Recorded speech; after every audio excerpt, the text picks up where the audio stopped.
శ్రేష్టమైన దేనిని మరవకమని దావీదు మీ రుణాన్ని మేము తీర్చగలం తండ్రి. సర్వ శరీరుని ఎదుకు వచ్చి మమ్మల్ని కనికరించండి. వర్ధంతి సందర్భంగా నిన్ను స్తుతిస్తున్నాం తండ్రి. ఈ సమయంలో నాయన భూమి మీద ఆయన జీవించినటువంటి జీవితంలో వచ్చినటువంటి స్నేహితులను, శ్రేయభిలాషులను, అభిమానులను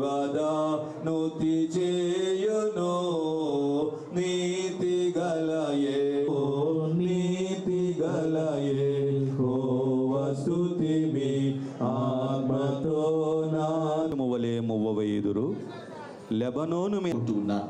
ఎందుకంటే దేవుణ్ణి అంటి పెట్టుకున్న వారు వంచండి, కళ్ళు మూసుకున్నారు.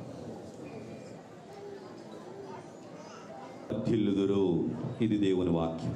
అంతమే ఉండదని తెలియచేశారు తండ్రి. స్తోత్రములు.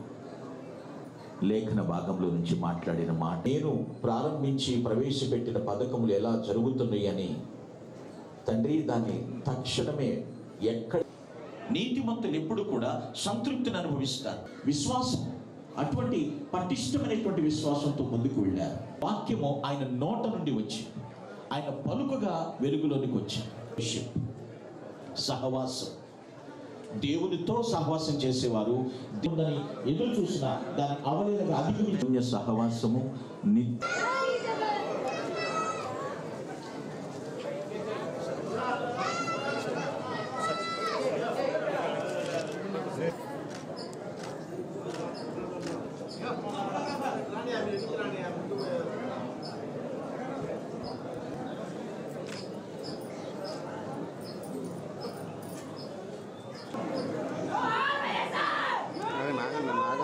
ఆగండి.